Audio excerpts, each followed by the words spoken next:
The next 3 UFC events are now being canceled, despite Dana White recently saying they were still on. Ariel Helwani tweeted the next 3 U events on March 21st, March 28th, and April 11th have officially been canceled. Dana White officially made the call to employees earlier today. UFC 249's fate, however, has not been decided. Unclear if all the fighters scheduled to compete on those cards will be compensated in any way. Make sure you subscribe to Full Mount MMA to keep up with updates on the current situation. As soon as we get more word on UFC 249, we'll be sure to update you guys right away. Khabib Nurmagomedov gets another present at the American Kickboxing Academy. Inside? No dogs? I don't know. No dogs in there, but it's a package.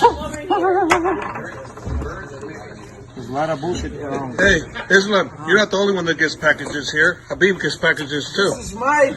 What? No, What are you talking about? 1 second, brother. 1 second, brother. Coach, give me this, brother. Just show me name. Name. What? Brother, this is my brother. Name. Look at this. Hey, coach. What? Money. What? No way. Khabib, is there money? What? No. 1 second. 1 second. 1 second, this is under my name, brother. Relax, brother, relax. What do you mean? Islam, is it yours? I thought this was on me. Oh. Hey, relax, because they don't know my name is like correct. That's why they say Hey, bye, brother. This is his name. brother, who this guy? Who this? Only time 15 now. Hey, just come to time to 15, brother. Hey, give Since me. 2016, 15. He takes all my money. Coach. Okay, maybe. Okay, my sis. Two. Oh yeah, Islam is like crazy. Let me see. Woman. Why money? Why money? He got money? This is like crazy, coach. Oh, wow. I never see this in my life. 1 second. But who's this person? How much? But who's this person? 1 second. God, now I'm rich. Let's go to the pizza. How much I have? 30, раз, два, три, четыре, 35. Who's the person saying this? 1 second, coach. 35. Умножа на 20. $700. $700? And this one, Louis Vuitton. Wow, Louis Vuitton too? Coach. Don't put this in. Oh man. You can cut. I cut. Coach, I understand now. You understand? Yeah. Because she wanna... $700. Hey, give everybody money. He can buy lunch first. Hey, you gotta buy your brother's lunch now. You're a rich guy. Where you going, Islam? Let's go somewhere together. Kenny Florian on the Anakin Florian podcast speaks on Israel Adesanya versus Yoel Romero. He says, don't be surprised if you see Paulo Costa knocked out on the canvas in his next fight with Adesanya. Yeah, listen, I would say this, is that you also have to play to your strengths, right? There was a guy named Robert Whittaker who tried to go at Adesanya as well, and he got knocked out. You have to look at the strengths of a fighter, and you have to look at your own strengths as a fighter as well. And I get that, people appreciate that, but I know we'd all like to think that, Robert Whittaker will be remembered as that guy who was aggressive, but people are going to look at that L at the end of the day, and they're going to see the knockout right there. And people are going to forget about the fact that he was moving forward. All they're going to recognize is the L and the W. And this is a championship fight between two elite fighters, right? And again, Joanna went forward. She made that risk of moving forward and not being so defensively responsible. Not only did she take a complete beating in that fight, but she also didn't get the win. Whether, she could have won that fight. It was a close fight. But here she is. She has all that damage, and she has an L at the end of the day. Here's the thing. We forget about Anderson Silva's performances in his main events. We forget about the one against Damian Maia. We forget again about the one against Patrick Cote. Anderson Silva is the same kind of striker as Adesanya. And that's why they had such a close fight. They're both counter strikers. When you get two counter strikers in there and they choose to fight that style, you're gonna get some fights like that, unfortunately. And it was very tactical, and it almost worked for Romero. Romero waited for him. Yes. And now this is not an excuse for Adesanya, because Adesanya is way more comfortable moving backwards, countering, and it's way harder to be taken down moving backwards than it is moving forward. When you're moving forward, you hit those reactive takedowns. When you're moving forward, you also become way more susceptible to a big shot that Romero actually landed in round one, kind of blinded Adesanya for a few seconds there. So Adesanya is way more comfortable moving back than he is moving forward. Romero recognized that, and that's why Adesanya was very careful to move forward. He was probing and prodding more than actually trying to take it to Romero because of that danger. And guess what? Romero kind of did the same thing too.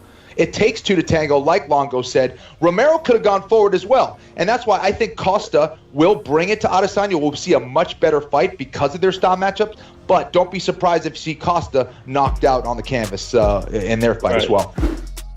Matt Serra on UFC Unfiltered speaks on Israel Adesanya versus Yoel Romero. You know how they say everybody has a plan until they get hit?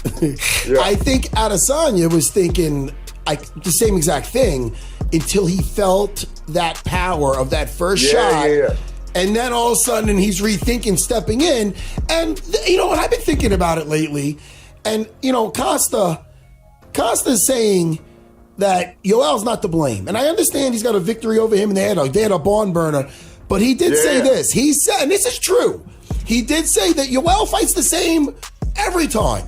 So why are we to believe, because I understand he's getting a title shot and he's got the wrestling background, but why are we to believe is he's going to fight now at 42 years old, whatever it is, to fight differently now, even with a title shot, differently than he ever fought before, that he's going to go in there with the eye? Why should we think that? Dana even said he made a mistake in thinking that. And Michael Bisping on the Believe You Me podcast gives his thoughts on Edson Barboza asking to be released from the UFC. Edson Barboza has asked for his release from the UFC to test free agency waters. Edson says, I'm very thankful for these almost 10 years that I've been working for the company. I gave my best every single fight to put on a show for the fans, but I think it's time to move on. I don't have more time to wait, so please let me go. Wow.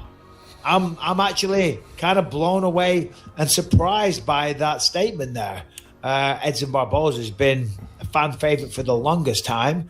Been a part of some amazing fights, wants to test the free waters. I'm looking at his record right now, and as we see, 4 out of his last 5 he has lost. He lost to Khabib, no shame in that, still the champion. Lost to Kevin Lee, tremendous fighter, no shame in that. He beat Dan Hooker. By the way, when he beat Dan Hooker, that was a fucking sensational fight.